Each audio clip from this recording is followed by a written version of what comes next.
colocar em pé. Vamos trazer uma saudação de bem-vindo a ele. Seja bem-vindo, em nome de Jesus. Deus abençoe. Contigo, pastor.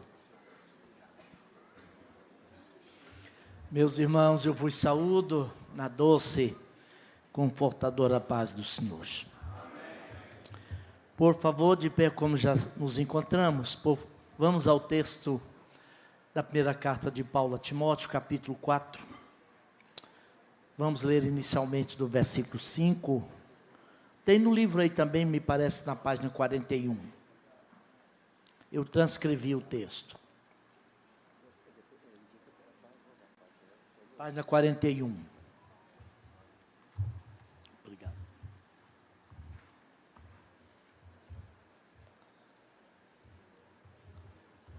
Palavras do Senhor que nos diz assim: propondo estas, eu quero chamar a atenção aqui para esse pronome aqui, e ele vai ser repetido várias vezes. Propondo estas coisas aos irmãos, serás bom. Quero chamar a atenção para esse adjetivo bom aqui. Bom ministro de Jesus Cristo. Nutrido. Aí no texto eu coloquei aí, está criado. Com as palavras da fé e da boa doutrina que tem seguido, mas rejeita as fábulas profanas e de velhas, e exercita-te a ti mesmo na piedade. Manda estas coisas e as ensina-as, e ensine-as. Persiste em ler, exortar e ensinar, até que eu vá. Não despreze o dom que há em ti, o qual te foi dado por profecia, com a imposição das mãos do presbitério. O texto seguinte, 1 Timóteo 4, 1 a 5,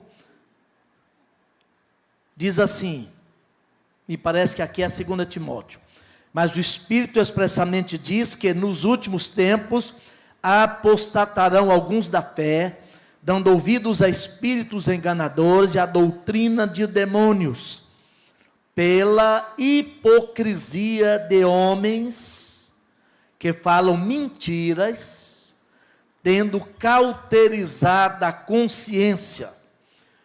Ainda esse texto, 2 Timóteo 1, 13 e 14, conserva o modelo das sãs palavras, que de mim tens ouvido, na fé e no amor que há em Cristo Jesus.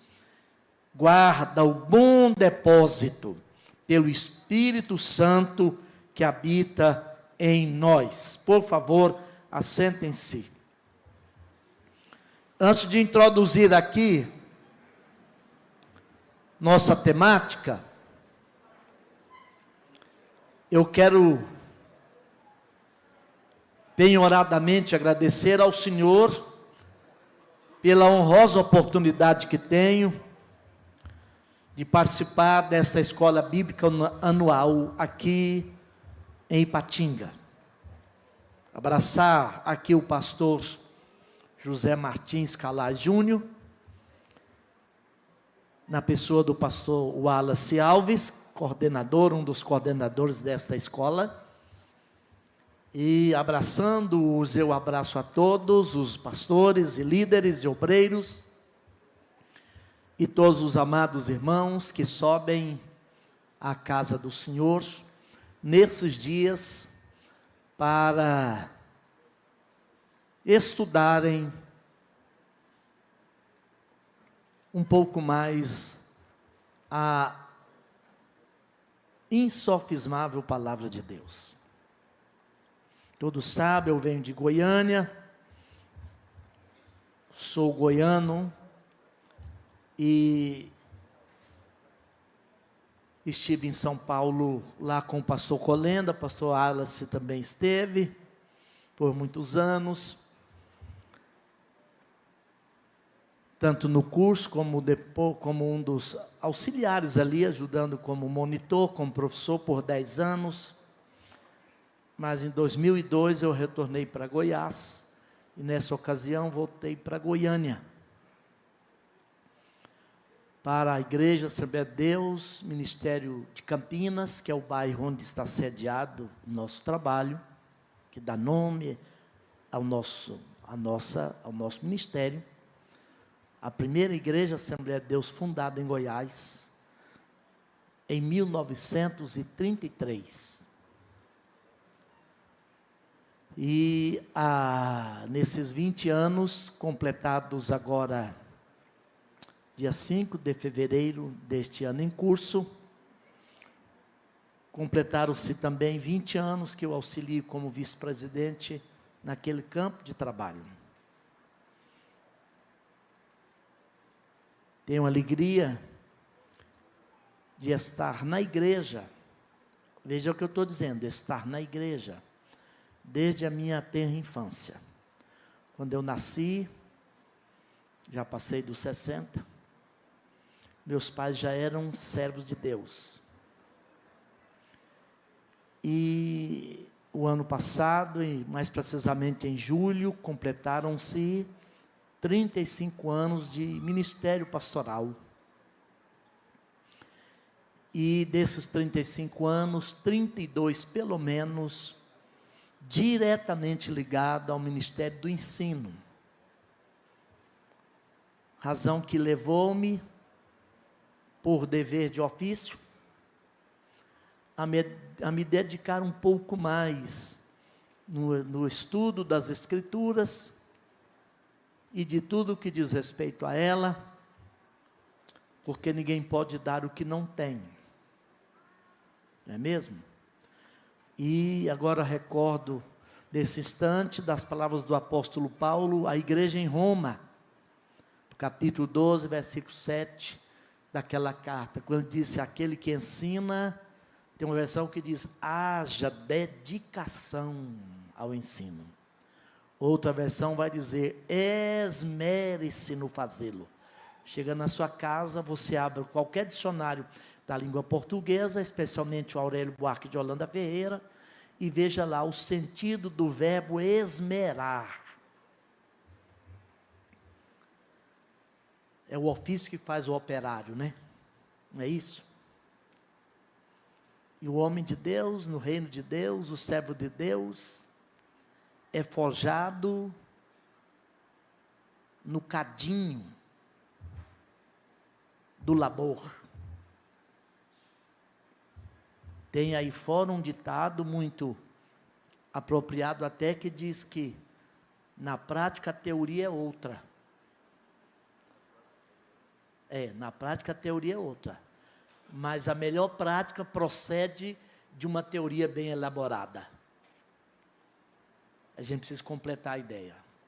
Então é uma alegria poder estar aqui. É a segunda vez que eu venho a esta nobre, conceituada igreja para ministrar a palavra do Senhor, e reconheço que eu posso acrescentar muito pouco, tendo em vista os homens de Deus que usam essa tribuna sagrada para ministrar à igreja do Senhor aqui em Ipatinga a palavra de Deus. Mas eu quero, nesse tempo a mim dado, ser bem objetivo no que concerne o que eu coloquei aí. Certamente eu não conseguirei falar de todo o conteúdo elaborado e colocado aí, mas vou tentar cobri-lo na sua maioria, porque esse texto os irmãos já o têm em mãos, certamente haverão de lê-lo, se já não o leram, haverão de lê-lo em algum momento. E quero chamar a atenção ainda, pastor Wallace e demais coordenadores, especialmente para a bibliografia que eu coloquei aí. Eu li esse texto aqui de Paulo a Timóteo muito a propósito, porque se eu tivesse lido do versículo de número 1 até o versículo de número 15, por ali, 14, eu encontraria nesse texto, nós encontraríamos nesse texto, por 6 a 8 vezes a repetição do pronome demonstrativo estes, nestes ou nela. E eu li a propósito, e coloquei esse texto aqui a propósito, para chamar a atenção de todos nós, estudantes e líderes e cristãos no geral, aqui presentes em especial. Porque todo pronome demonstrativo identifica um em meio de muitos, ou pelo menos um em meio a outros. E ele é diferente do pronome relativo, né? Não interessa a nós simplesmente aquilo e nem aquele. Interessa a nós estes. Isso é tão forte na Bíblia, que em se tratando de uma escola bíblica anual, lá no Deuteronômio, quando Deus deu a lei a Moisés, e ao dá-la, o fez na forma de escrita, já pressupondo que eu e você e todos os servos de Deus haveriam de lê-la, e lendo-a, buscariam interpretá-la, para compreendê-la, para aplicá-la na vida. Lá no capítulo 6, ele diz assim: estes são os mandamentos que o Senhor, vosso Deus, vos dá. Com que dizendo, cuidado, tem aqueles, ou surgirão aqueles. Mas vocês terão, os senhores, o meu povo tem que concentrar-se nestes. Está entendendo? Porque nessa primeira palestra, eu vou dividir aqui em 2 tempos de 30 a 35 minutos. O pastor me disse que eu posso até às 21h05 e 10 por aí, né? Ok. Eu quero inicialmente, nesse primeiro momento, chamar a atenção de todos aqui para a ideia que está aí no tema, o líder cristão e os desafios da contemporaneidade, ou os desafios contemporâneos. Isso me leva a desafiar a cada um de nós aqui, a que nós assentemos os pés no nosso tempo. Cada um tem seu tempo e vive no seu tempo e precisa ser útil no seu tempo. Não é? Eu fico olhando assim.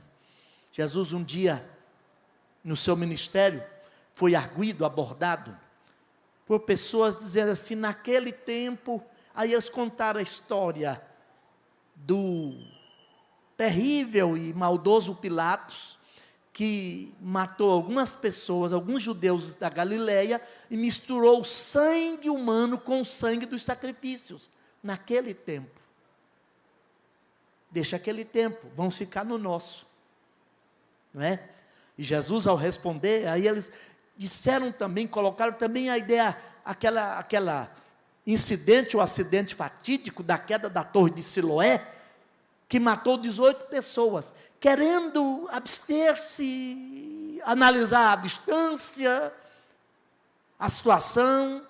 Aí Jesus não deu muita moral e falou assim, vocês imaginam ou pensam que aqueles que morreram, e o sangue dos quais Pilatos misturou no sacrifício que eles apresentavam, ou aqueles que morreram sob a torre de Siloé, eram mais pecadores que vocês? Antes de vocês estarem olhando muito para além, olha para quem? Antes de estar olhando para o outro, mergulhe nos porões do seu ser, para saber que todos nós somos daquela mesma espécie lá. Então, naquele tempo, e todas as vezes que a gente se aproxima das Escrituras, sob a inspiração do Espírito de Deus, nessa abertura de mente e coração para entendê-la, estudá-la, necessariamente, fatalmente, a glória de Deus vai pervadir nossa vida, vai escrutar nosso ser. E nas Escrituras, todas as vezes que alguém encontrou Deus, não soltou rojão, gritou ai. Eu estou introduzindo assim, para que de repente a gente vai identificar algumas questões do cristianismo esoterizado hoje. Essa coisa da fanfarronice gospel, nem quero chamar evangélica, gospel. Não tem muito a ver com a essência da revelação de Deus. Não é que a gente, eu li o conteúdo aí, desde aquela trajetória, aquela abordagem histórica que um dos professores fizeram, levantando desde lá os metodistas, para encontrar o fio e o andamento, a trajetória da teologia pentecostal e do pentecostalismo como movimento, né? Vem lá do século XVIII, passa pelo XIX, lá com os Wesley. A gente vai observar que certos fatos e acontecimentos dessa teologia da fanfarronice não tem respaldo nas Escrituras Sagradas. Não é que, e o autor colocou lá, aí está na sua apostila, que a nossa fé não pode ser lúdica, alegre, de festa, mas é uma fé, não é uma alegria, nessa ideia da fanfarronice, nem do triunfalismo, que a igreja de Jesus é triunfante, mas ela nunca pode ser triunfalista, ela sabe o que é. Igreja triunfalista cai na doença de Laodiceia. Não tem aquela igreja lá, uma das 7 da Ásia Menor? Laós de Queia, Laós povo, de Queia vontade, a igreja da vontade popular. Nós vamos identificar muito aqui esses aspectos. Laós povo, curioso, que tem a palavra demos, também por povo no Novo Testamento, na língua original, mas o Espírito Santo nunca usou a palavra demos, e não é daí que vem demônio, porque demônio vem de daimon. Deus nunca usou a palavra demos para se referir ao povo de Deus. Quando se refere à igreja, ao povo de Deus, é sempre laos, e nunca demos. E aquela igreja, por ser triunfalista, ela tinha um alto conceito profundamente errado. Ela dizia, sou rica, de nada tenho falta, que é característica própria do triunfalismo. De nada tenho falta. Aí vem o dono da igreja e faz outro diagnóstico dela. Fala, não, na verdade tu és cega, pobre, miserável e nu. E está lá em Apocalipse 3:20. O que eu quero dizer com isso? Que uma escola bíblica anual como esta, leva-nos a pensar, deve nos desafiar, por causa do texto aqui. Timóteo, não propõe outras coisas senão estas. Nos desafia a entender nosso tempo, nossa contemporaneidade, a fim de que nós não confundamos vida triunfante com triunfalismo. A fim de que, como servo de Deus, confiados na glória e no poder de Deus, de vez em quando também, é bom que nós desçamos do salto e calcemos as sandálias da humildade. Porque é o que nós vamos identificar aqui. Quando isso acontece, o dono da igreja chega e está lá em Apocalipse 3:20, batendo do lado de fora. Eis que eu, é Jesus falando para a igreja que supostamente é dele, mas adoecida pelo triunfalismo. Eis que eu estou à porta e bato. A gente prega isso para pecadores, ok, não tem nada errado, mas você está batendo na porta de uma igreja que funcionava em nome dele. Agora você imagina, um movimento, não quero chamar de igreja, porque igreja é um termo muito caro na Bíblia. Um movimento que funciona em nome de Jesus, que não tem mais Jesus lá. Ele está do lado de fora pedindo para entrar. Isso é forte, né?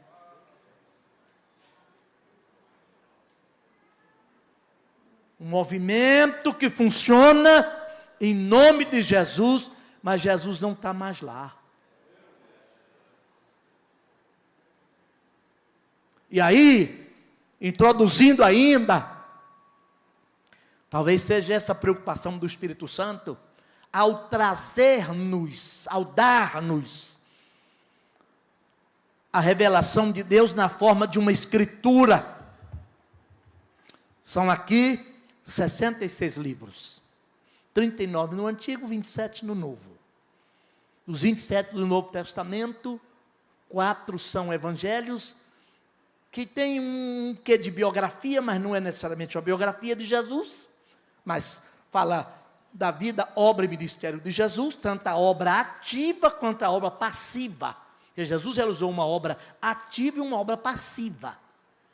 A ativa foi quando ele atuou no ministério. A passiva foi quando ele foi pregado na cruz. Né? E tem dos 27 livros, mais um histórico e uma profecia. 4 mais 1, 5, mais 1, 6. Sobram quantos de 27? 21. Os 21 outros livros são epístolas. E 19 delas foram escritas para combater algum desvio doutrinário ou vacinar a igreja contra algum desvio que estava tentando adentrar, estava próximo. Sabe por quê? Porque quando nós não preocupamos com a revelação de Deus, que nos for, tal qual nola fora dada aqui nas Escrituras, a igreja corre um risco terrível de apostatar.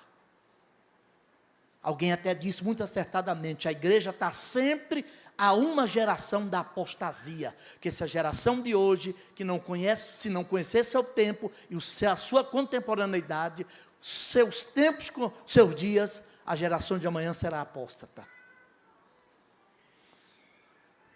Daí é um chamamento da parte do Espírito Santo de Deus, para cada um de nós aqui. Se Cristo está a voltar, e a igreja estiver por aqui, nas Assembleias de Deus, que já estamos para a 4ª geração, caminhando para a 5ª, desses 102 anos de história, e os que vieram antes de nós fizeram um grande trabalho, e ninguém olhará inteligentemente para o futuro, se não olhar com reverência para aqueles que vieram diante dele. Por isso que eu coloquei aqui, se a gente quer saber como chegamos até aqui, é preciso dar uma olhada para trás. Sabe por quê? Porque o caminho que leva para o amanhã começou no ontem, a estrada que leva para o futuro começou no passado. A gente não inventou da roda, a van premier da história, que vai começar com a gente. Não, senhor, eu estou continuando. Outros fizeram antes de mim, fizeram bem mais. Não é? Mas se falharmos nesse nosso tempo, nessa contemporaneidade, a geração, e Cristo está a voltar, repito, a geração do amanhã será apóstata. Você nunca leu, e já leu, eu sei que já leu, o livro do Juízo, do capítulo 2. Lá está mais ou menos assim, morreu Moisés, morreu Josué, e a geração daqueles que conheceram e viram os grandes feitos do Senhor, e levantou outra geração que não conhecia o Senhor. Aí você vai entender o porquê dos 320 anos de catástrofe, de altos e baixos, de ambiguidades e paradoxos horríveis do livro de Juízes. A história mais horrível, eu diria até que macabra das Escrituras, está no livro de Juízes. O único assassinato seguido de esquartejamento registrado na Bíblia está no livro do Juízes, capítulo 21. E foi a esposa de um obreiro, um levita, um obreiro itinerante, que por questões de briga familiar, desentendeu com a esposa saiu das montanhas centrais da Palestina, de Benjamim ou de Efraim, e foi para a tribo de Judá. Aí ele, 3 meses depois, foi na casa do sogro reconciliar e buscar a esposa de volta, e no retorno para casa, pernoitaram numa cidade de Benjamim, que ficava entre Judá e Efraim, chamada Gibeá. Naquela cidade, o texto bíblico diz assim, ali havia filhos, homens de Belial. Belial naquela época, eu dizer, filhos do capeta. Homens que estavam em Israel, mas que não eram filhos de Deus. Diz a história, eu já disse que ela é macabra. Violentaram, estupraram aquela mulher a noite toda. Deixaram-na semi-morta junto ao baldrame da porta. Pela manhã, o esposo dela levanta, a vê semi-morta, coloca sobre a sua cavalgadura, chega em casa, corta a mulher em 12 pedaços, põe no sedex e manda um pedaço para cada tribo de Israel. Imagina só o perigo da apostasia. Então aí, nessa introdução, nessas questões iniciais, eu coloquei aí, e vou chamar a atenção de vocês para 3 coisas básicas aqui. Eu estou querendo chamar, ou querendo dizer aqui, e até comecei com um advérbio, inegavelmente, para que eu e você saibamos, honesta e corajosamente, que nós estamos vivendo tempos difíceis. É o que Paulo profetizou aí. E nós lemos lá, que nos últimos dias sobreviriam tempos difíceis. Ele vai dizer lá num texto, porque homens, aqui no texto lido, diz que tem 3 agências do mal nos últimos tempos, nessa contemporaneidade de hoje eu penso, espíritos de demônio, e veja que espírito ali, não é necessariamente o demônio em si, ou um agente do mal, eu estou tomando espírito naquele texto como ideia. A grande força do mundo hoje são as ideias que se formataram em ideologismo de diversas naturezas, ou ideologias de diversas naturezas, e é a ideia que governa o mundo, ainda que usando o braço ou a força dos trouxas. Vou repetir, é a ideia que governa o mundo, ainda que usando a força e o braço dos trouxas. Olha o que aconteceu com esse país, agora recentemente.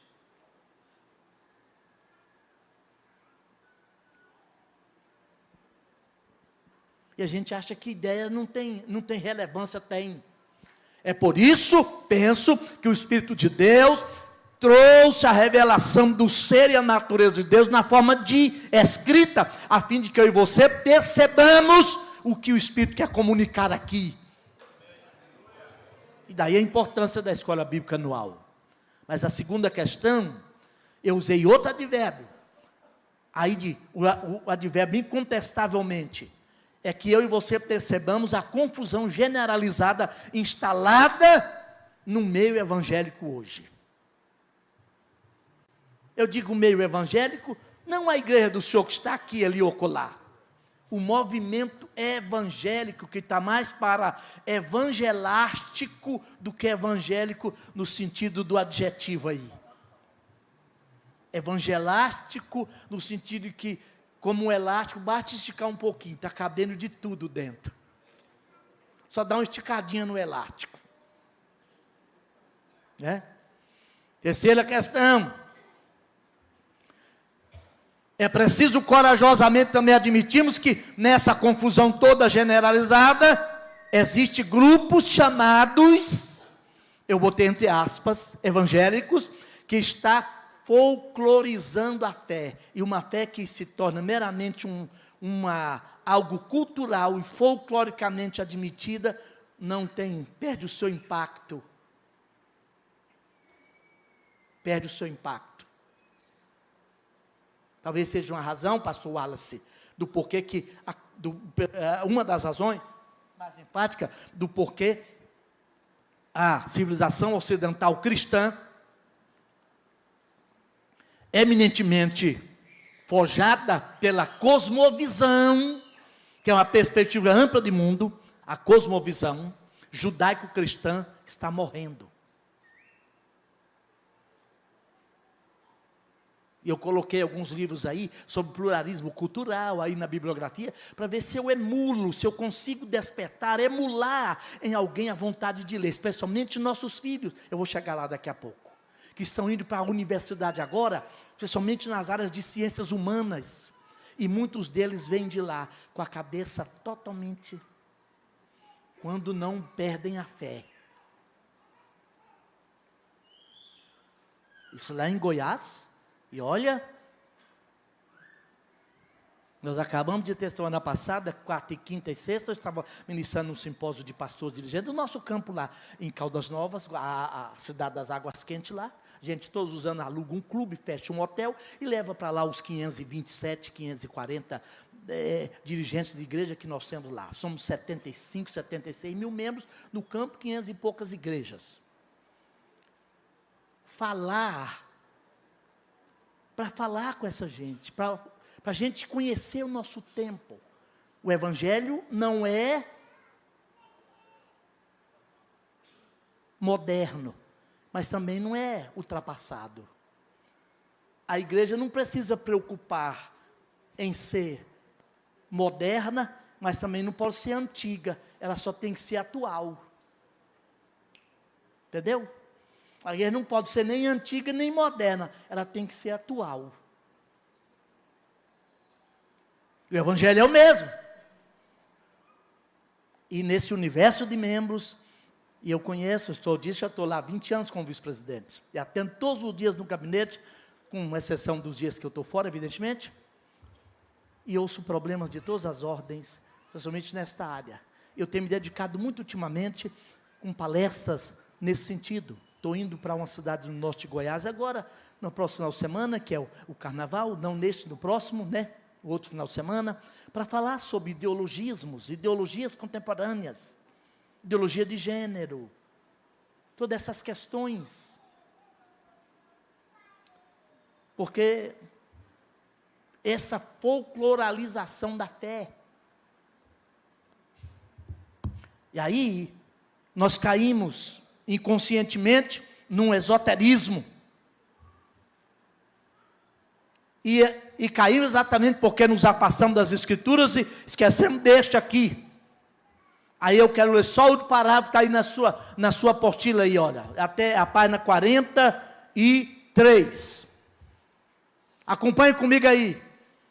Em se tratando de tempos atuais, de contemporaneidade, de desafios contemporâneos, eu coloquei aí, olha, cabe a nós cristãos do século 21, enfrentarmos e combatermos a sutileza dos erros doutrinários contemporâneos, a fim de vencermos o novo esoterismo espiritualista vigente em nossos dias.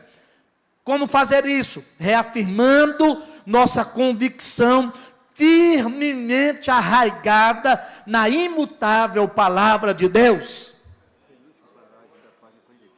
Isso, o penúltimo parágrafo da página 43.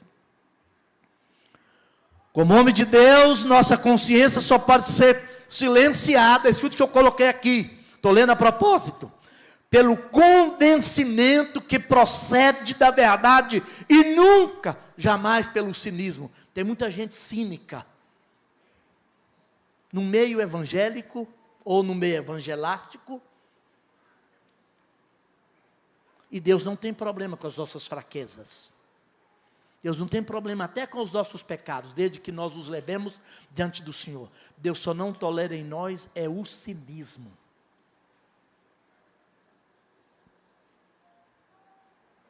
Nossa consciência está cativa à palavra de Deus, e ela não pode ser silenciada, senão pelo convencimento que procede dessa palavra.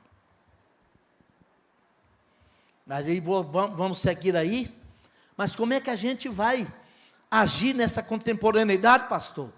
Tem 3 questões aqui, eu vou passar rapidamente. Você vai ler comigo. Primeiro, está aí na página 44 do seu livrinho. O que diz aí no número 1? Pregarmos.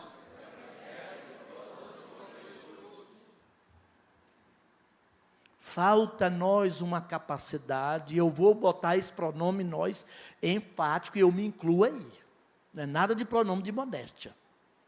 A nós, eu ia usar uma palavra meio forte, mas não vou usar. Por displicência, porque eu ia usar preguiça, mas a gente não é preguiçoso. Né? por displicência, uma compreensão mais abrangente e ampla do Evangelho. A gente permitiu a departamentalização e a segmentação da Bíblia, e a gente tira de lá alguns trechozinhos que nos apetece, e fazemos algumas mensagenzinhas bem homeopáticas, porque o sujeito azeda o capim no bucho, se falar uma mensagem mais.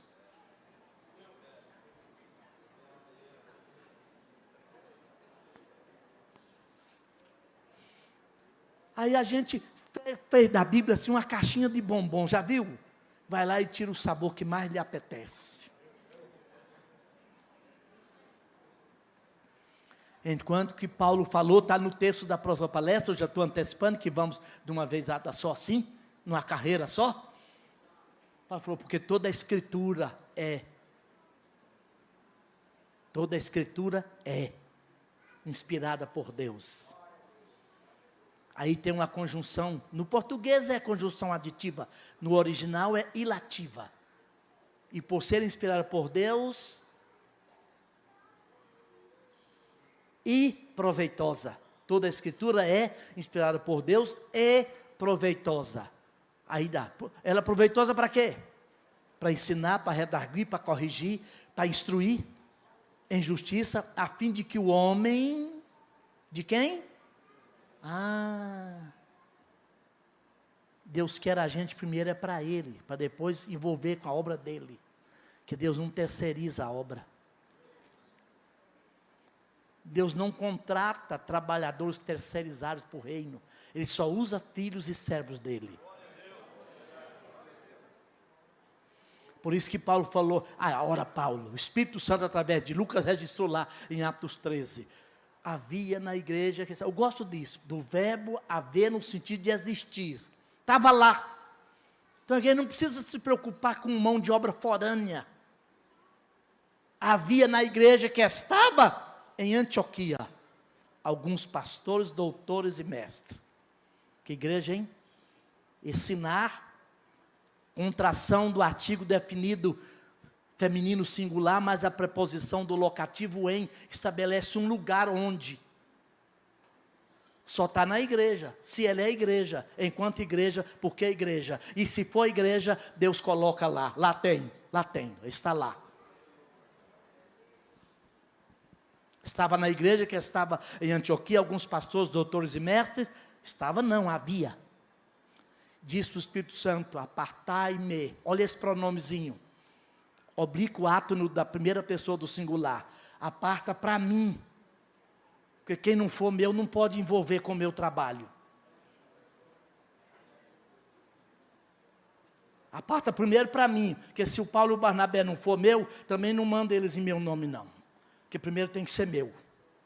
Apartai-me, aparta para mim, a Barnabé e a Saulo, para a obra, tem um trabalho, né? Para a obra que eu, aí tem outra vez um pronome, da terceira pessoa do plural, para a obra que eu os tenho. A gente sabe que artigo não acompanha verbo, né?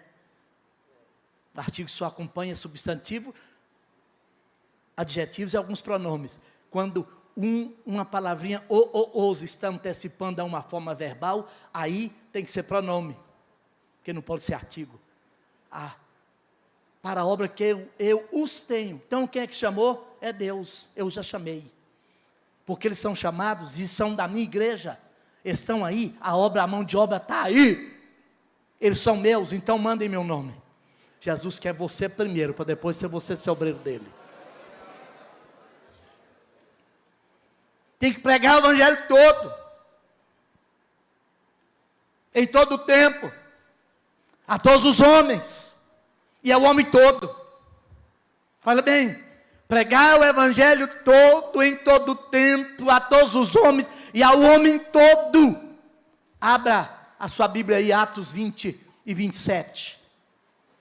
Paulo despedindo os obreiros e presbíteros e líderes da igreja de Éfeso, no porto de Mileto. Ele diz assim, olhai por vós mesmos. Cuide primeiro da sua vida pessoal. E pelo rebanho, sobre o qual Deus os constituiu bispos para apacentar a igreja de Deus. Aí no contexto aí tem um versículo assim, porque após a minha partida, penetrarão no meio de vós. Se penetrariam, é porque viriam de fora. Quando a igreja não reconhece e não valoriza o potencial que ela tem dentro, os lobos de fora tentam forçar a trincheira para entrar. Penetrarão no meio de vós lobos vorazes, que não perdoarão o rebanho. Só que Paulo também era honesto, porque tinha uma visão ampla do evangelho, professor, e dentre vós mesmos. E o maior perigo da igreja não é aquele que vem de fora, é o que surge dentro. A única tempestade que pode levar a igreja ao naufrágio é a tempestade que surge dentro, porque nenhum vendaval fará o navio da igreja naufragar. Alguém disse que a igreja é uma grande velha nave. no mar da existência, ela balança, ela range, balança para lá e para cá. Às vezes provoca na gente até uma vontade de gorfar, vomitar. Mas ela sempre chegou ao seu destino e sempre chegará. Fica nela. Só porque eu estou nela e você também, ela se parece muito com a arca de Noé. Uma bicharada fazendo barulho, aquele mau cheiro terrível. Mas a única forma de se salvar é permanecer dentro. Quem se pulou fora morreu todo mundo. E vem quando você sente os maus cheiros aí na igreja, fica aí, pula não.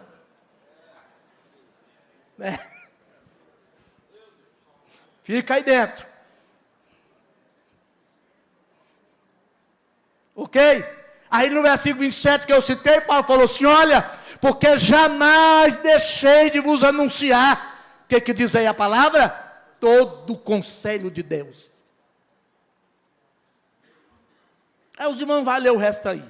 O segundo item aqui, além de nos preocuparmos com a pregação ampla, a plenitude do Evangelho, pregar o Evangelho na sua totalidade. É mais ou menos aquilo, você vai chegar na sua casa, você vai abrir Êxodo 12. Lembra lá do cordeiro pascal? Tem gente assim, eu não gosto de carne de cordeiro assada. E muito menos com erva amarga. Eu sei que a dona Fifi, não, lá não tinha Fifi, é a dona Madalena, não tinha Madalena também. Vamos dizer assim, a dona Abigail, a judia. Lá o marido dela matou um cordeiro e sobrou sangue na bacia. E eu vou pegar o sangue emprestado, o que sobrou emprestado, e vou passar na vega da minha porta e estou protegido. Não está. A Bíblia diz lá por isso que eu gosto, eu não entendo muito de português não. Mas eu gosto de olhar, porque eu gosto de estudar a Bíblia observando, porque Deus definiu, entendeu de trazer a revelação numa forma escrita. Eu não entenderia minimamente a Bíblia, teológica e doutrinariamente, se eu não a entendesse antes gramaticalmente. Aí está lá assim, olha, e o sangue do cordeiro imolado vos será por sinal nas casas em que olha o pronome oblíquo átono da terceira pessoa do singular. Está dizendo o seguinte, quem não come cordeiro não adianta pegar sangue emprestado.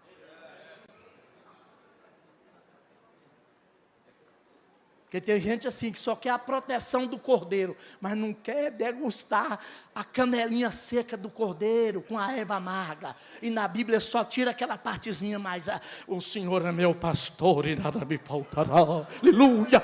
E ele já esbugala um zóio e faz um reteté. Porque ele segmentou. Ele escolheu, ele privatizou parte da Bíblia. E diz lá, e o sangue vos será por sinal nas casas em que o comer. Como que ele dizendo, se não comer cordeiro, não adianta pegar sangue emprestado. Porque o sangue só garante proteção para quem antes de passar o sangue no umbral, já degustou e comeu do cordeiro. Aleluia! Qual é o segundo item aí? Afirmarmos a supremacia de Cristo. Eu vou correr um pouquinho para a gente não passar do horário. A supremacia de Cristo. Como forma de vencer a agenda cultural filosófica dos dias atuais. Eu vou ser bem honesto aqui, e um tanto quanto até um pouco antiético. Sei disso, reconheço, e depois o pastor Asa vai puxar minha orelha. Eu me ajoelho e o senhor desce o cajado. Muitas dessas igrejas esoterizadas, como eu iniciei falando, falam muito de Jesus e pouco do Cristo. Albert Schweitzer, aqui tem teólogos, escreveu o livro Jesus Histórico. Por 70 anos nesse ocidente cristão, como eu iniciei falando, o ateísmo materialista, o agnosticismo ceticista e o ceticismo ousaram afirmar a não existência do sobrenatural, do eterno e por conseguinte de Deus. Veio a par do arqueólogo, veio o historiador, veio as ciências trazendo à tona documentos que comprovam a realidade da existência de Jesus. Aí eles passaram a montar um esquema para desconstruir a ideia do Cristo como Deus encarnado. E a pedra de toque está aqui. Se Jesus, o nosso Salvador, Yoshua HaMashiach, não for mantido na qualidade de Deus encarnado, Emmanuel, Deus conosco, podemos fechar a porta da igreja, porque já chegamos a isso, já teremos fechado a Bíblia há muito tempo. O que distingue o cristianismo das outras religiões é o fato de que nós temos um Deus conosco. E só o cristianismo tem. As outras religiões até podem falar de Deus, ou de um Deus, ou de deuses, mas sempre na sua transcendentalidade, na sua inacessibilidade, na sua distância. E lá propondo filosofias e códigos de ética, e chamando o homem para chegar lá. O cristianismo mostra um Deus que veio até aqui. Ele calçou o nosso sapato, vestiu nossa pele. Aleluia! Pastor Wallace me canta. Isso faz o meu coração vibrar de alegria. Aí um autor escreveu que Deus resolveu tomar sopa na casa de Maria. Você imagina? Lá na velha Belém, numa caverna por ali, Maria enrolando o Filho de Deus. Lembra da mensagem do anjo? Lá em Lucas 2? Apareceu e disse, glória a Deus, nas mais altas alturas. Nas alturas. Paz na terra aos homens de boa vontade. Aliás, isso já foi o cântico do coral celestial. O anjo falou primeiro o seguinte, não temais, eis aqui vos olha esse pronome. Quer dizer, eu trago para vós, porque tem coisas de Deus que é exclusivo para o povo dele, porque é povo dele. Eis aqui vos trago, eu trago só para vós. Então não tema, porque eu trago para vós. O que o Senhor traz? É que hoje na cidade de Davi, nasceu também para vós, vos nasceu para vós. O Salvador, que é Cristo, Senhor.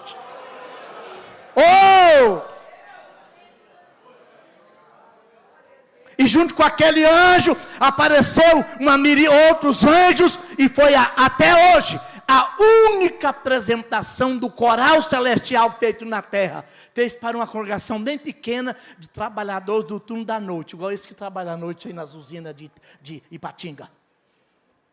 O anjo apareceu lá e cantou glória a Deus às alturas, paz na terra aos homens de boa vontade. Aí aqueles homens já eram da escola bíblica anual aqui começou lá, a escola bíblica anual de Ipatinga. Começou lá. Aí eles oraram para você assim, olha, vamos, pois, até Belém e vejamos, constatemos, investiguemos, experimentemos, vejamos isso que, olha outra vez, que nos aconteceu, que aconteceu para nós. Você não viu quando ele falou? Ele nasceu para vós. Ele nasceu para vós. Então vamos lá até Belém e vejamos isso que nos aconteceu e que o Senhor fez saber só para nós, que o Senhor nos fez saber. Sabe que tem coisa que Deus só faz saber para você que é filho dele? Oxalá o Espírito de Deus resgate em nosso coração esta verdade. Eu coloquei diversos itens aí, ó. Tem gente que pensa assim, não, pastor, ultimamente tem uma voga, e eu disse aos amados irmãos que por nosso do ofício, até trocando trombeta aqui inicialmente, eu lido com o ministério, com o ensino da palavra, há muito tempo. E eu vejo ultimamente, muita gente diz assim, não vamos preocupar com doutrina não, doutrina divide. Talvez aqui nas Minas Gerais não, mas lá para o Goiás afora, os cultos mais frequentados é aqueles que não pedem o sujeito para usar muita massa cinzenta. Porque tem uma história aí, que não seja de mente aberta, mas tem gente que abriu tanta mente que o cérebro escapou, não voltou nunca mais. Aí nós estamos falando numa escola bíblica que eu preciso entender a Bíblia. Não, eu sou mente aberta. O cara abriu tanta a mente que o cérebro foi embora. Não voltou nunca mais. E gente vem para a igreja e não traz o cérebro. Deixa engavetado em casa. E quem traz, deixa ele em ponto morto. Desliga e não pega nem no tranco. Aí ele sai da igreja sem levar nada. Aí vem o Espírito Santo através de Paulo e diz lá em Romanos 10:17, porque a fé vem por quê? E ouvir o quê?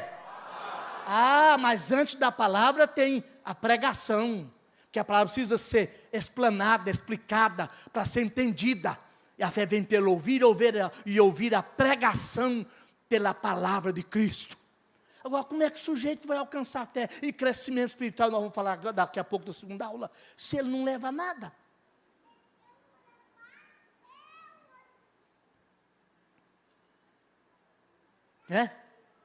Não gravou nada. E aí, Cristo é o que nos interessa. Tem gente que diz, não importa, eu falo. Não, mas abre a Bíblia, João 8:24. Alguém vai ler esse versículo para mim, por obséquio. Eu já, em minutos, vou passar para a segunda aula e a gente começa já a caminhar para a conclusão. Porque eu falo demais, o senhor já percebeu, né? O palavrão é infindável. O que diz João 8:24? Se... O que está dito aí, gente? Por favor, me ajude.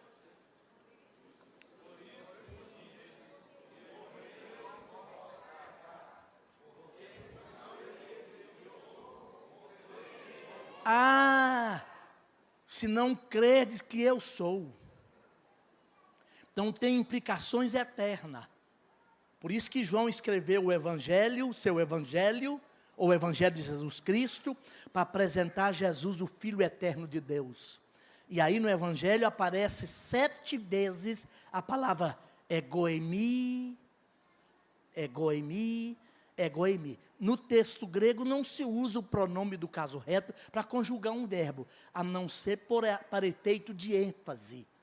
Ele diz, egoimi, rehodos, kai, realeteias. Eu sou o caminho, a verdade e a vida. Mas todas as vezes que ele falou, eu sou o pão da vida, egoemi, ton arton tezoe. E quando ele falou, eu sou, ele está evocando o eu sou lá de Êxodo 3:4. Quando Moisés foi lá, viu o Senhor na sarça. Ô pastor, o senhor chega de mansinho.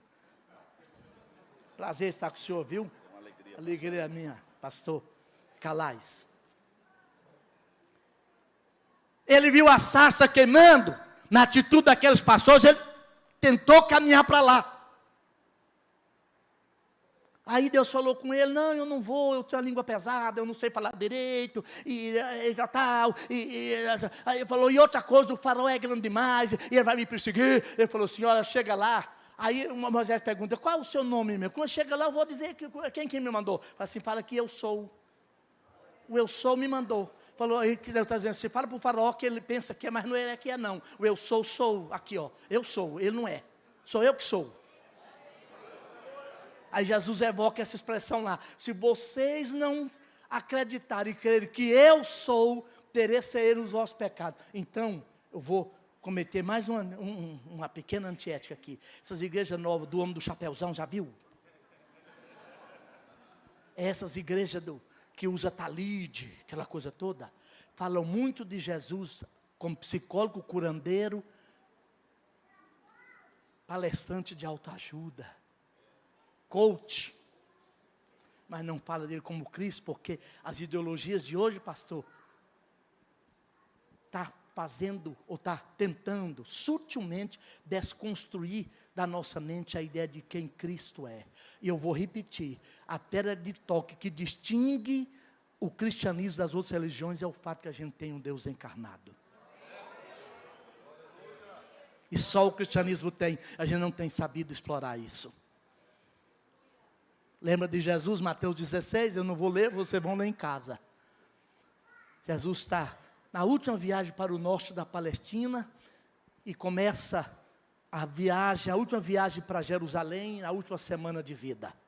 Aí ele pergunta assim: o que pensam os homens que eu sou? Olha outra vez o eu sou. As redes sociais, o Instagram e o Facebook, diz que o senhor é um dos grandes aí qualquer, talvez um Jeremias, ou um Elias, ou João Batista ressuscitou. Como que é dizendo, para o homem os homens que não conhecem Deus, para aqueles que não são do povo de Deus, ou que não faz parte do povo de Deus, ter Jesus na categoria de um dos grandes do mundo já está bom. Para nós não. Ele é o Cristo encarnado, podemos fechar as portas da igreja e ir embora. Isso aqui é uma conversa fiada. Jesus falou, mas essa opinião não me serve. E vós? Que dizeis que eu sou? Pedro toma a palavra e diz, tu és olha o artigo definido masculino singular. Tu és o Cristo, o Filho de Deus. Jesus foi tomado, é a terceira vez, ou são apenas 3 vezes nos evangelhos, já é tomado com essa emoção forte. Oh, Simão Bajonas, não foi carne e sangue quem te revelaram, que o sujeito é composto, te revelaram, mas o Espírito de meu Pai que está no céu. Também eu te digo que tu és Pedro, e sobre esta pedra eu edificarei a minha igreja, e as portas do inferno não prevalecerão contra ela. Só que ele usou um pronome possessivo, é minha, que não é minha eu não edifico, só edifica a minha. E a igreja só é dele se está aberta para receber o Cristo. E aliás Jesus está dizendo, olha Pedro, o Espírito Santo tem que revelar isso nas pessoas, porque até que alguém chegue a essa condição de confessar que Jesus é o Cristo, não nasce igreja. Pode até ter movimento, mas não é a igreja dele. Essa onda de curandeirismo, de milagreismo. Pastor, você não crê em milagre? Eu creio. Mas Jesus não é meramente um curandeiro, nem milagreiro. Oh, Atznai Getname. Está lá em Colossenses 2:9. Porque habitava. Olha o verbo habitar. Pretérito imperfeito, terceira pessoa do singular. Porque quem habitou o momento e já não habita agora. Mas quem habitava demoradamente. Que habitava, e para intensificar a ideia do verbo habitar, usou um advérbio de intensidade. Habitava corporalmente. Aonde? Nele. Agora, como é que o infinito cabe no finito? Como é que o Deus eterno vem no tempo e se circunscreve a sambarca no corpo de Jesus de Nazaré, para mostrar a face de Deus para a gente?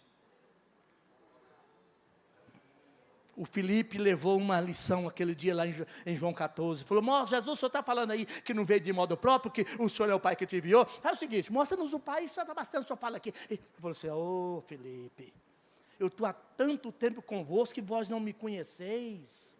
O Filipe podia dizer, Jesus, a gente conhece, está por aí nessa Palestina, calejando os pés atrás do senhor aí, chorando, aqui só um pé pelado, e está cansado de andar atrás do senhor. Nós estamos perguntando pelo Pai. Ele falou, Filipe, quem me vê a mim, vê o Pai. Eu e o Pai somos um. Por isso que lá no versículo está dito assim, eu sou o caminho, o versículo que eu citei aqui, Egoemi, Rodós, o caminho de onde vem rodovia, Rodós. Ninguém vem, ele não falou ninguém vai, porque ninguém precisa ir para lá, tem que vir a ele para voltar para o Pai. Ele não falou vai ao Pai. Está aí na sua Bíblia, a gente aqui come as pequenas palavras da Bíblia com farinha. Ninguém, eu sou o caminho, a verdade e a vida, ninguém vem, porque você quer ir para o Pai? Olha o Pai aqui, ó. Eu e o Pai somos um, quem me vê a mim, vê o Pai. Oh, bendito seja o nome do Senhor. Se não bastasse, o Espírito Santo revelou a Paulo, que habitava corporalmente, aí tem um pronome, nele, e eu posso parafrasear, com toda a reverência que eu devo ter, ao tratar com a Bíblia, pastor Calais. Eu posso parar por causa desse pronome nele, que é enfático, assim, e tão somente nele, e em mais ninguém, toda a plenitude da divindade. Como é que o Deus total vem habitar em Jesus de Nazaré na totalidade? Era Deus conosco. Porque Ele é o Emanuel. Levanta a sua mão e diga uma palavra de louvor, gratidão a Ele.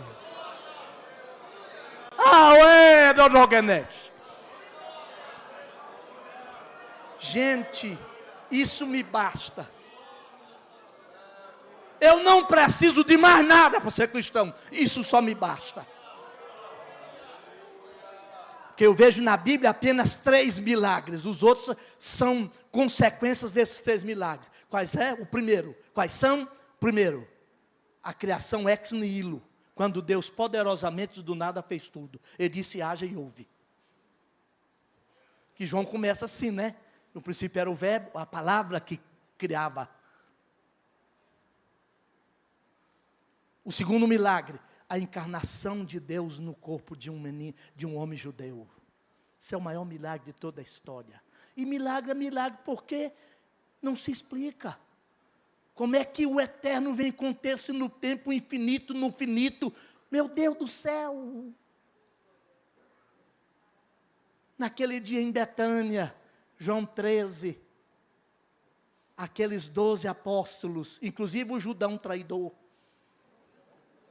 viu a face de Deus refletida na água de uma bacia, que o eterno lavaria os pés de gente tão ruim quanto Judas.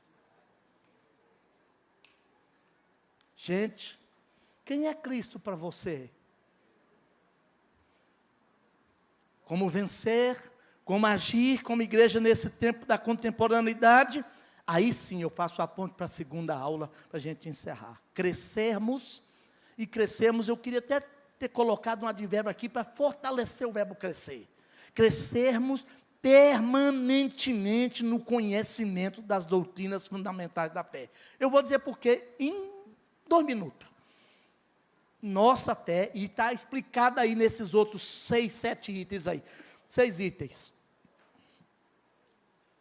A nossa fé, a fé cristã, acontece por absorção de conhecimento e conteúdo. Não é o conhecimento que faz a fé, mas onde quer que se encontre a fé cristã, necessariamente tem que achar a busca de conhecimento. Abra João, Evangelho de João, capítulo 17, versículo 1 e 2 aí, por favor.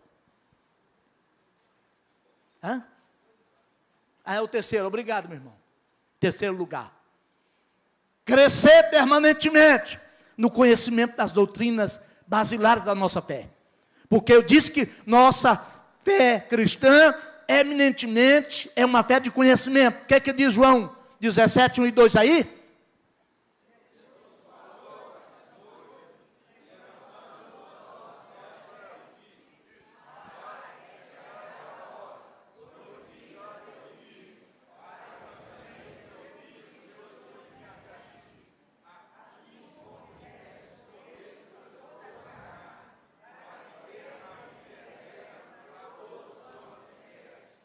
E a vida eterna, o 3, a vida eterna.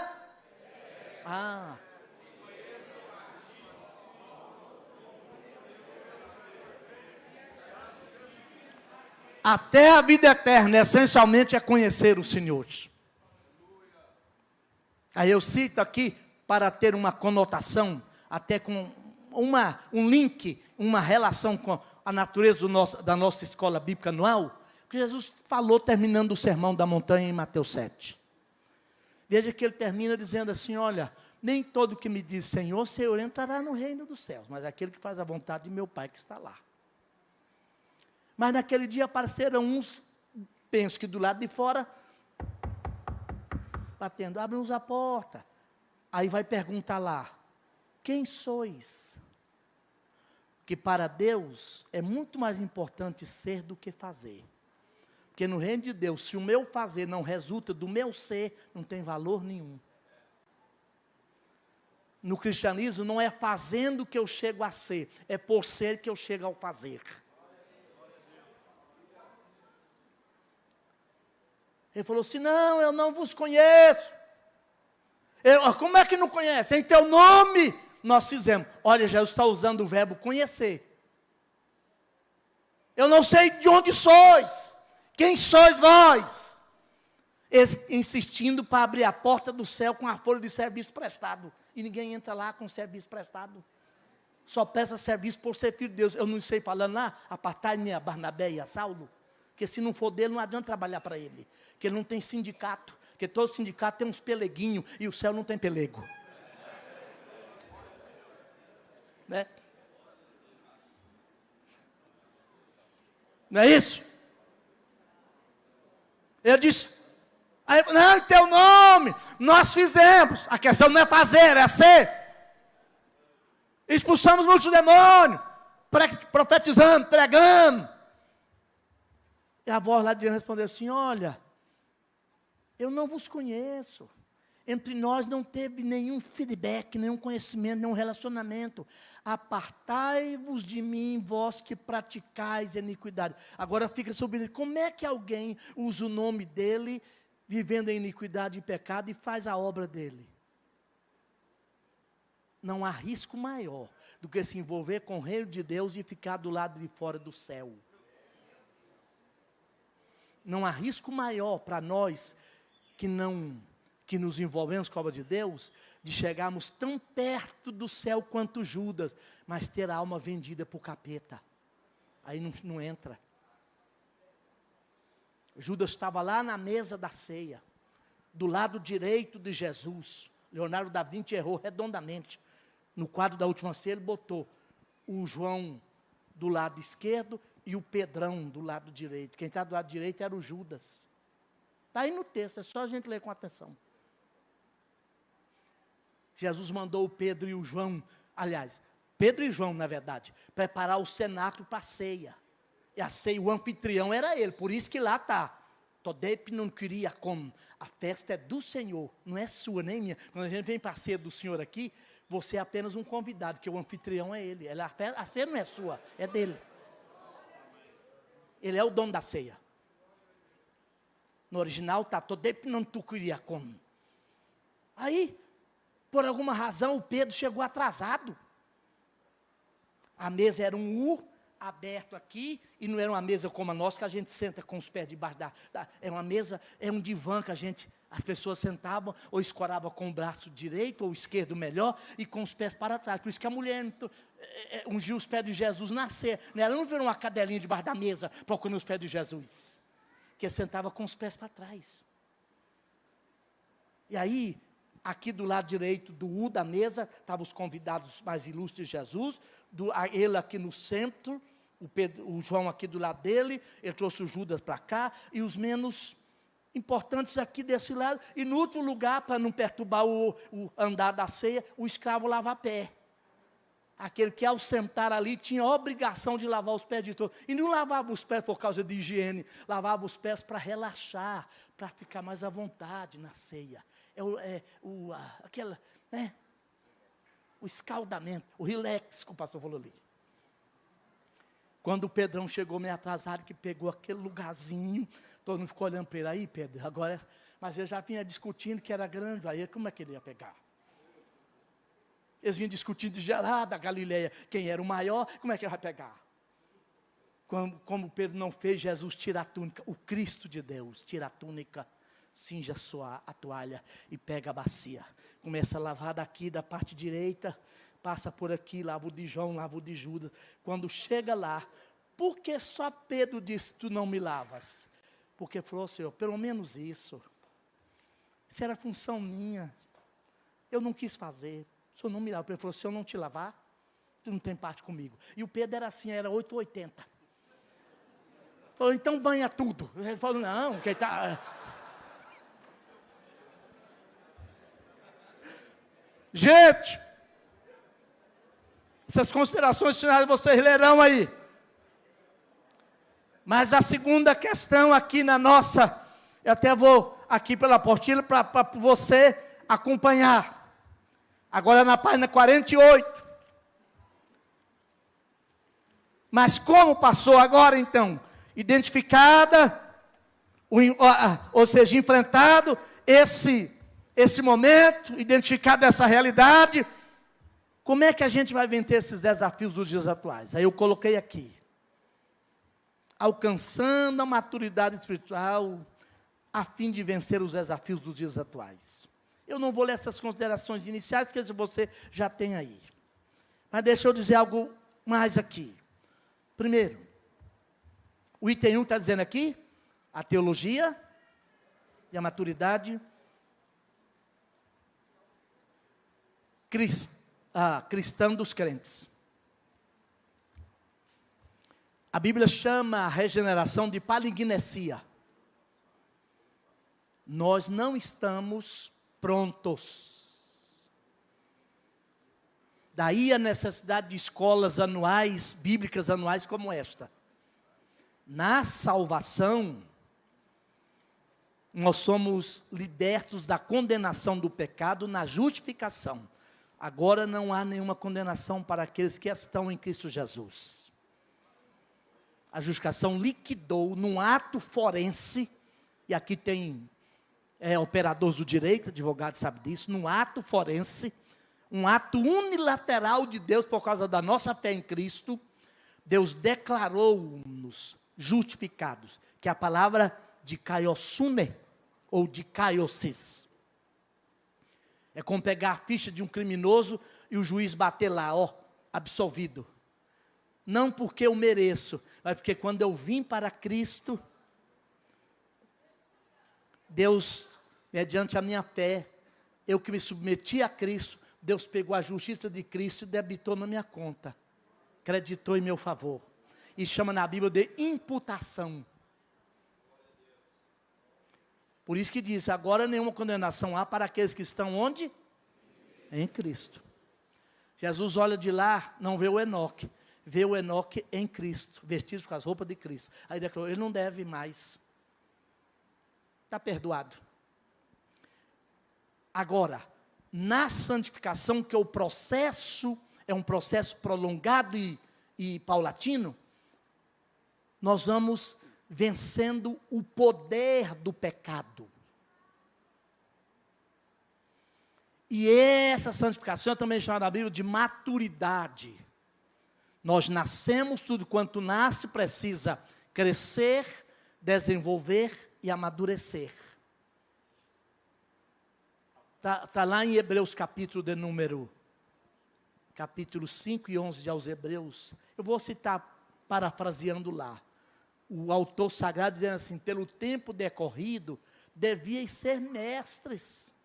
Devíeis, porque não sois. Mas ainda necessitais que se vos dê leite, e não um alimento sólido. Porque o alimento sólido é para quem tem as faculdades desenvolvidas. E vocês são crianças. Como é que dá feijoada e tutu para beber de 6 meses? Vai matar.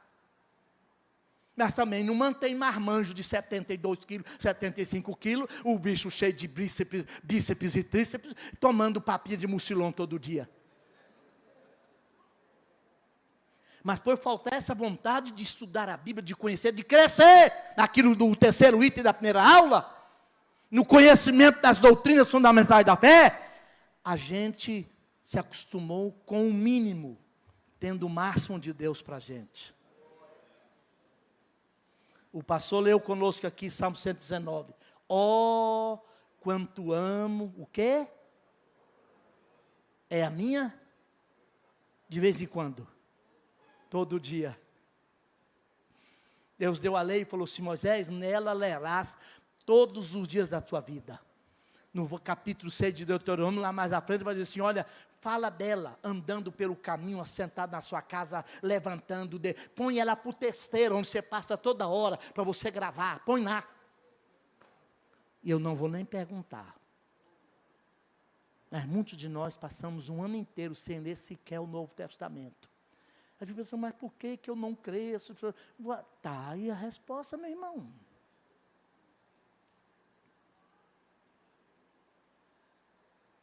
E eu estou usando teologia aqui, no sentido mais abrangente,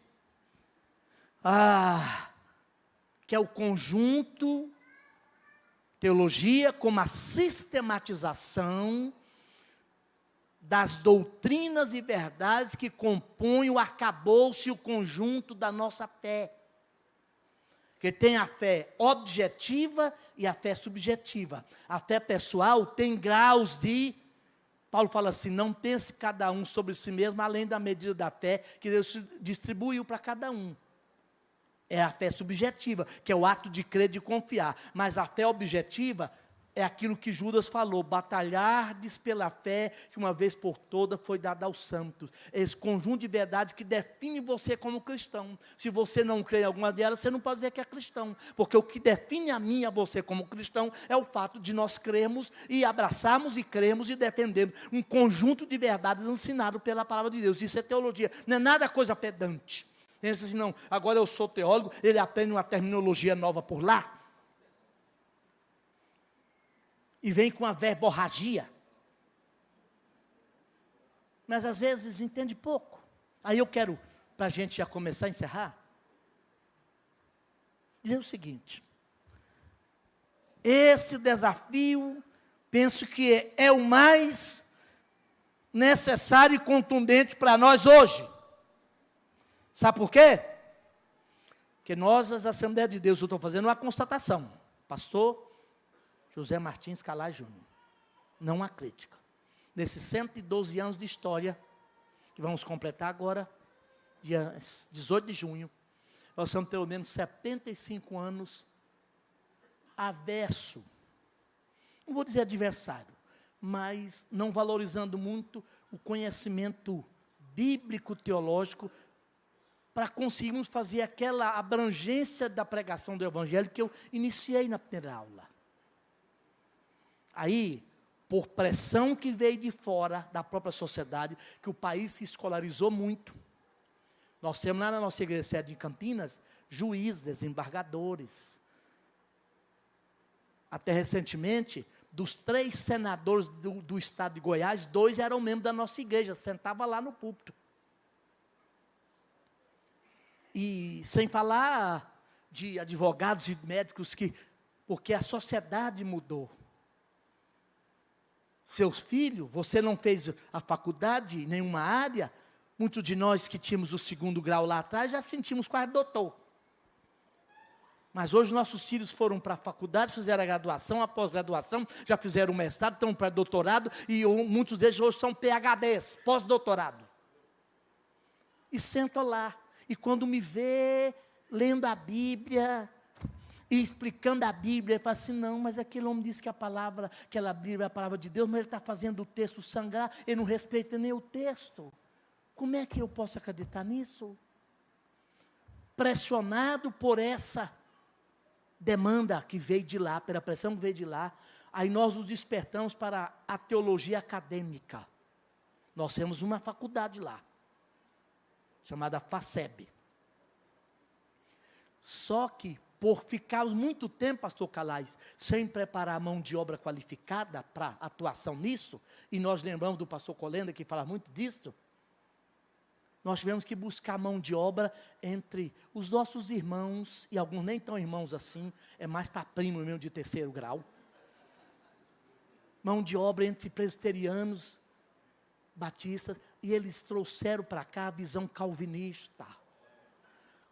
Eu tenho vindo a BH, teve um ano que eu vim a BH 6 vezes, o ano passado eu vim 5, para tratar lá com a escola permanente, a escola bíblica permanente de Mancião, e com palestras e seminários, em conversa, como estou falando aqui com os irmãos, com relação a isso, porque os nossos filhos, eu digo o seguinte, porque meu filho fez sociologia, na UFG, é um âmbito de corrupção e ateísmo, e toda sorte de baderna.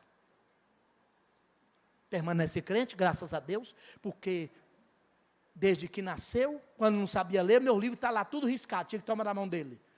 Ele conviveu comigo, com a biblioteca lá de hoje, uns 4.000 livros para mais, e ele aprendeu a ler cedo. E eu botei, quando ele estava transigindo dessa educação média, que era secundária antigamente, hoje é educação média, para universitária, eu o aconselhei a ler muito C.S. Lewis. O clássico dele, Cristianismo Puro e Simples, todo universitário da igreja devia ler esse livro. Ler um livro escrito por James Carter, não é Jimmy Carter, que é o ex-presidente americano, é James Carter e Jerry Newcombe. O título do livro é E se Jesus não tivesse nascido? Porque tem muita gente que não conhece. É claro que isso tem que ler primeiramente a Bíblia. Mas para conhecer o tempo e as cosmovisões, as ideologias que pululam no mundo hoje, que está desconstruindo essa ideia da supremacia de Cristo e do Evangelho, empurrando a gente para a periferia. E eu lembro aqui, pastor Calais, morava em São Paulo, era para um dos professores lá em Pinda. Quando lá na primeira vez que o sociólogo presidente, ou o presidente sociólogo estava na campanha, um jornalista perguntou para ele, e o senhor é cristão? Ele falou, não, sou ateu. E agora a gente fica admirado e gente quase rasgando o cartão de membro, porque ouviu profecia demais, que eis que vai acontecer. E não aconteceu do jeito que perdeu, e Deus não está nesse troço nada. Deus coloca o governo, o governante é o povo que põe. E cada cabra ruim. Deus não coloca o governante não, quem coloca o governante sou eu e você. Deus coloca o governo e instituição. O governante é o povo que põe. Eu não tenho tempo para poder mexer com isso aqui, senão vai dar pano para manga. E olha lá, o meu tempo já está chegando. E aí, a gente premido por essas forças de lá, nossos filhos foram lá para, especialmente nas áreas de ciências humanas. E tem uma tríade, eu chamo de tridente do capiroto.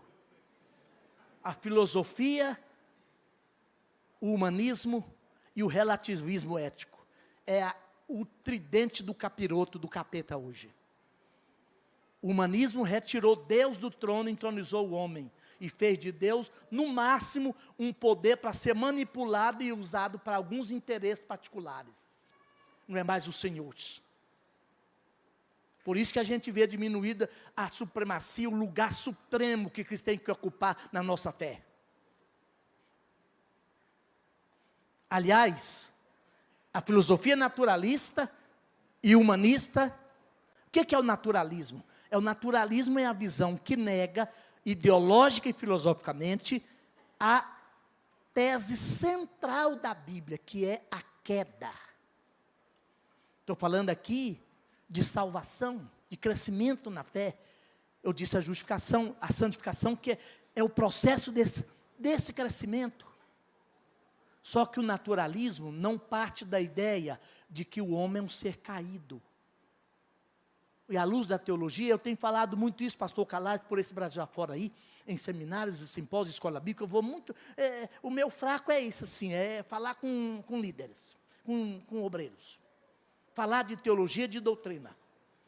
Eu tenho dito por aí afora já há alguns 4, 5, 6 anos, pelo menos 5, 6 anos, de que a doutrina mais necessária para a igreja hoje é a doutrina da antropologia bíblica, que pode ser chamada também de antropologia teológica. Como é que a Bíblia concebe o ser humano? Porque hoje o naturalismo, o humanismo filosófico e o naturalismo liberou total. E daí tem muita gente escabelando e arrancando os cabelos da cabeça, e eu atendo gente todo dia lá. Assim, meu pastor, me ajuda, meu filho foi apresentado na igreja. Eu aconselhei uma pessoa, tem uns 4 meses atrás, que abandonou um casamento de 30 e poucos anos, que virou boiola. Apresentado na igreja. E por que se justifica isso tudo lá fora? Porque a filosofia naturalista, se é natural é bom. Aí o seu filho, que está na puberdade, eu tenho seminários e palestra para isso. A criação de filhos e a orientação de pais para filhos da segunda infância até a adolescência, que é o período da puberdade, quando os hormônios sexuais estão em ebulição, e eu não tenho controle, não, isso é biológico, isso é natural, isso é da condição de ser humano. E é lá que ele vai lá e ouve o professor que já é dessa ideologia lá dos porões do inferno, e põe, não, é a sua alma feminina que está desabrochando, pode deixar, tudo que é natural é bom. vai por quinto dos infernos, sujeito. E nós, gente, deixa eu dizer aqui, em nome de Jesus, nós nos esquecemos que a primeira doutrina da Bíblia não é a da redenção, nem da salvação e nem da igreja, é a doutrina do homem, porque a Bíblia começa contando o modo como Deus criou o universo, e no universo criou um planeta para botar o ser humano. A primeira doutrina da Bíblia, a Bíblia começa com a história da gente, a minha e a sua, gente como a gente, assim ó, complicada, mas é com gente que a Bíblia trata.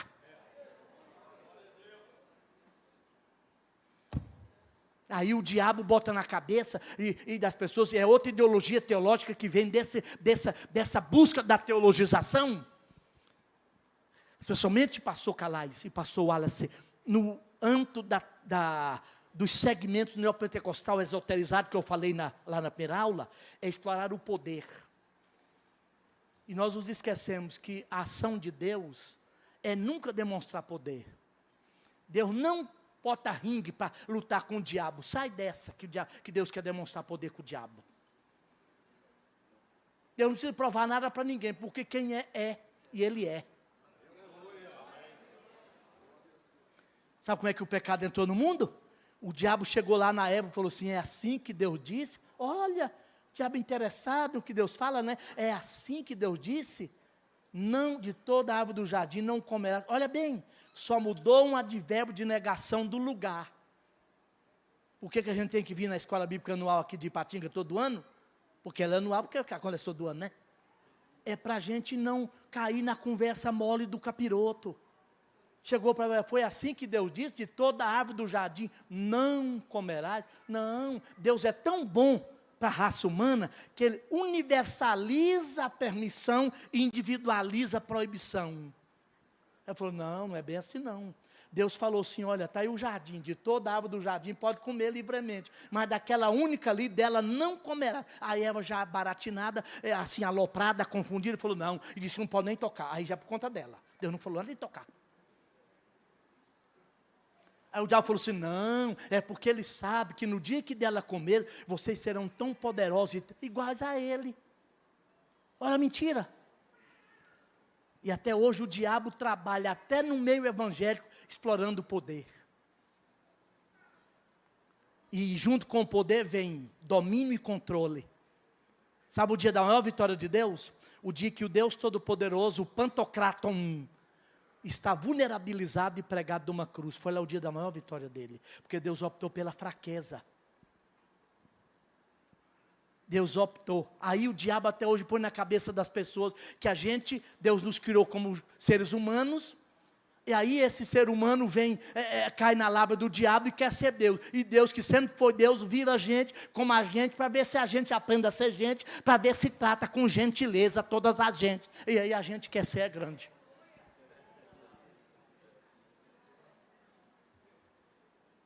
Você vê o caminho inverso? O diabo fez o pecado vir ao mundo, propondo que o homem poderia ser poderoso. E o Todo-Poderoso vem e fragiliza e torna homem, para dizer como é que a gente deve viver. E essa teologização, irmão, lá para o Goiás afora, o presidente brasileiro tem causado problema. Pastor, o senhor, não, eu sei que a teologia como ciência, deixa eu dizer aqui, para eu não passar do horário. Teologia não faz a verdade. Eu primo e trabalho por uma teologia que precisa ser eminentemente bíblica. A teologia tem pelo menos 4 grandes áreas: a teologia exegética, a teologia dogmática, a teologia a prática, a teologia histórica e a teologia prática. E essas 4 áreas dão a nós pelo menos 12, 14 disciplinas dentro, ou áreas de estudo dentro desse arcabouço maior. Mas toda teologia que não começa com a Bíblia joga no latão do lixo. Porque não é a teologia que fez a revelação, é a revelação que possibilitou a existência da teologia. Então toda teologização que não nasce da revelação, joga fora. Eu vou dizer mais, teologia não faz a doutrina E a verdade é que faz a teologia, porque toda teologia é um construto humano para um tempo e uma geração. E hoje eu preciso fazer teologia, porque a da geração passada já não serve mais, que a teologia não é infalível. Aí eu vejo gente baratinada, uma confusão terrível. Mas por quê? A gente precisa da teologia. Mas se eu dizer mais aqui, 2 questões breves para a gente encerrar. Olha aqui. A maturidade espiritual precisa também, além de fazer da teologia, e a maturidade cristã advinda dela, o processo de crescimento e santificação do crente rumo à natureza santa de Deus, nós precisamos corajosamente confrontar a espiritualidade sem fidelidade e compromisso que caracteriza grande parte do movimento evangélico hoje. O estilo de espiritualidade peregrina. Você já viu? Mesmo em bolsões da Assembleia de Deus do Brasil. Essas igrejas que eu falei lá atrás, até faltando com a ética, elas não têm membresia, elas trabalham com um público flutuante. E aí, por pressão lá de fora, a gente foi absorvendo algumas questões aparentemente inocentes e trazendo para o nosso meio. Lá em Goiás tem muito. Nós arrumamos por lá na Assembleia de Deus, lá em outros lugares, até um culto corujão. Sabe o culto corujão? Tem que ser da madrugada, da meia-noite, que o cabra, ele gostava da balada, então, agora ele está buscando entre os crentes uma balada de crente. Aí a gente fica fazendo trabalho e gastando dinheiro e energia com crente, ou com gente, com público flutuante, que nunca vira membro. É crente falcão peregrino. De vez em quando ele faz um voo rasante aqui, porque tem um medalhão aqui no púlpito que o pastor trouxe, e ele vem, aleluia. Mas daqui 60 dias você pode ver ele de novo, que ele está andando por aí, fazendo outros voos rasantes, em outros lugares. Ele nunca finca raiz, ele nunca é membro de uma comunidade.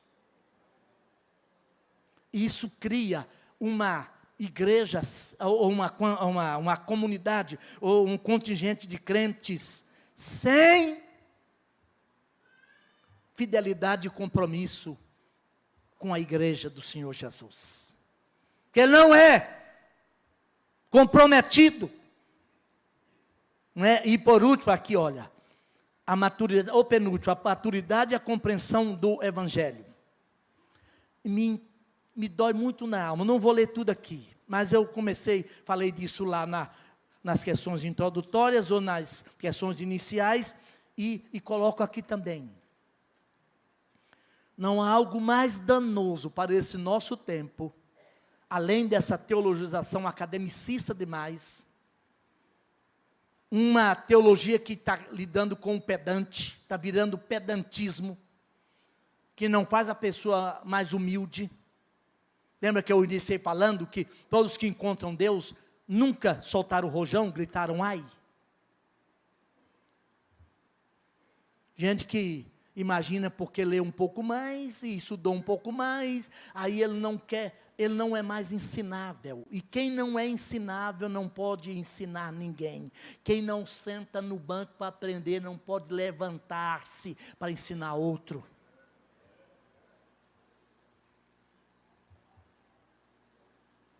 E a grande questão aqui é que a gente substituiu instrução por distração, entendimento por entretenimento. É o que eu disse nesses pontos aí. Hoje é o culto do sentir e não do entender. É o culto calcado só nas emoções e não na razão. Aí Paulo vai dizer em Romanos capítulo 12, o que diz lá? Rogo-vos, pois, irmãos, pela compaixão de Deus, olha aí, que apresenteis, quer dizer, é você que apresenta, os vossos corpos em sacrifício vivo, santo e agradável a Deus, que é o vosso culto o quê? Racional.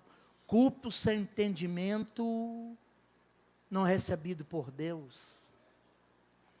Culto sem envolver a mente é culto de tolo. E Deus não admite tolice. Culto de tolo é o sujeito esparramar a reza na cara, e enquanto ele não está nem aí. Ele repetir um gesto e um rito sem sentido. Mas tem algo mais que eu preciso dizer aqui. O outro grande desafio que a igreja precisa enfrentar é o resgate dos valores morais e a ética cristã, que são a prova, a evidência da maturidade espiritual. Deixa eu resumir isso aqui em breves palavras. Eu quero ler primeiro essa expressão que eu copiei do teólogo Richard Niebuhr. O que ele diz aqui? Olha, o evangelho relativista, em função da filosofia humanista, da filosofia naturalista e do relativismo filosófico que ideologicamente tomou conta do nosso país. Tem aí um evangelho relativista, o evangelho das facilidades, que prega um Deus sem ira, que trouxe um homem sem pecado a um reino sem julgamento, através da ministração de um Cristo sem cruz. E eu quero dizer com isso aqui, que eu e você precisamos encontrar o caminho para uma ética maior. A macroética. Sair da ética do micro, a ética pequena.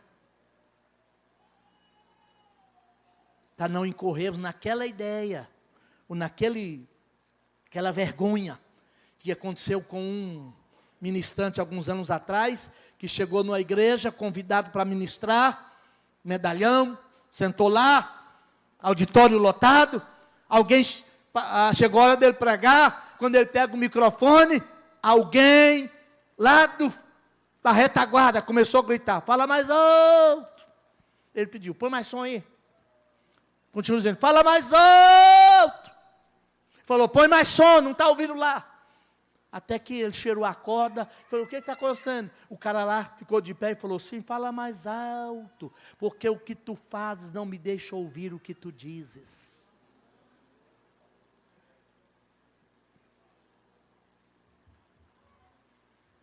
Que o Senhor nos guarde. Nós precisamos sair dessa microética, de questões menores. E eu não quero ser pessimista, mas preciso ser honestamente realista. Eu não sei onde nós vamos parar. Com essa multiplicidade de igrejas para todo gosto e bolso. Em Goiás virou uma praga.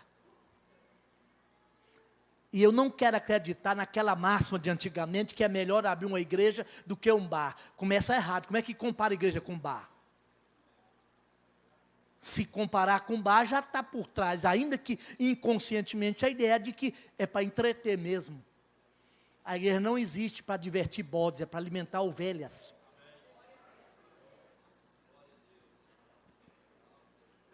A igreja existe para alimentar ovelhas e não para divertir bodes. Aí hoje, o culto, se não for uma distração, não tiver um show, geralmente, showman, que já foge muito do evangelho, que desemboca para o show business, a business church, a igreja negócio. Lá para o Brasília fora, Goiás, tem igrejas, pastor, aberta, com um grupo de empresários paulistas, empresários ricos da região também, fizeram a pesquisa, analisaram aquela região, e falou, abre uma igreja lá, eu financio, pago tudo, só que uma franchising, 30% é meu enquanto a igreja durar. E lá já tem umas 3 abertas nessa voga. E o cabra nem crente é. Porque a igreja agora, nessa estipe, é business church, a igreja é negócio. Fiquem em pé, todos vocês.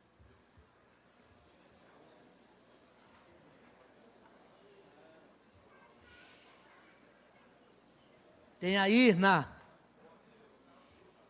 no seu livro algumas outras explicações aí. Mas o item 4, aqui antes das considerações finais, nós não vamos enfrentar adequadamente os desafios dessa contemporaneidade, desses dias atuais, se não confrontarmos esse cristianismo de consumo. Deixa eu dizer para você, o crescimento na maturidade espiritual no caminho da santificação, que é um processo, não visa tornar-nos felizes, mas fazer-nos santos. Deus está muito mais preocupado com a minha santidade pessoal do que com o meu conforto, porque evangelho que não confronta, também não conforta. O evangelho é tão contundente na sua integralidade, na sua dimensão ampla, que ele é boas novas, mas que começa diagnosticando o problema do homem. Por isso que eu sempre insisto que é preciso resgatar a doutrina da antropologia bíblica no nosso meio. Porque eu não sou pecador porque peco por ser pecador. Porque à luz da Bíblia, pecado não é o que eu faço, pecado é o que eu sou. Por isso que Paulo falou lá, ó miserável homem que sou. Por que ele não falou fui? Ele já era crente, era até apóstolo, estava até escrevendo uma carta. Aí ele grita do profundo da alma, quem me livrará do corpo desta morte? Porque o bem que tantas vezes eu quero fazer, não consigo. Mas o mal que eu não quero, é isso que eu acabo fazendo. Sabe por quê? Porque na tríplice dimensão da salvação, na qual eu e você entramos, e nela precisamos crescer para alcançar a maturidade, conforme Filipenses 2:12, a parte B, especialmente no versículo 12 do capítulo 2 de Filipenses. No passado, na justificação, eu fui liberto da condenação do pecado. No presente, eu estou sendo liberto do poder do pecado, à medida que eu cresço e me santifico e vou absorvendo a natureza santa de Cristo, que dia a dia vai sendo implantada em mim. Mas eu só serei liberto do corpo do pecado e da presença do pecado lá na glorificação final. Quando o mortal se revestir da imortalidade, quando diz que é corruptível se revestir da incorruptibilidade. Até lá, quando Paulo falou, quem me livrará do corpo desta morte? Ele está tomando emprestado um hábito de uma cultura etrusca, de uma região ao norte de Roma. Lá não tinha leis como nós temos aqui, Código Civil, Código Penal, prisão.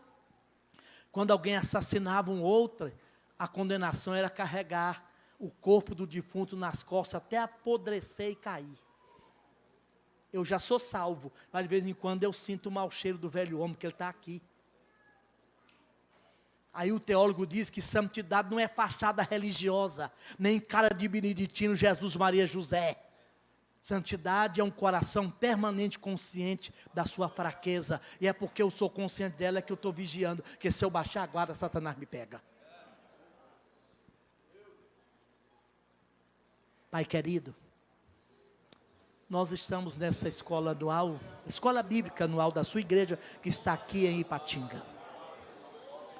Sua palavra é extraordinariamente gloriosa, revela as profundezas do nosso ser, penetra nos porões e labirintos mais escuros da nossa alma, mas penetra para lavar-nos, erguer-nos, redimir-nos, que o Teu Espírito Santo nos dê essa consciência, e que nessa vontade, nós continuemos crescendo, perseguindo pessoalmente a perfeição cristã, até aquele dia em que alcançarmos a estatura de varão perfeito,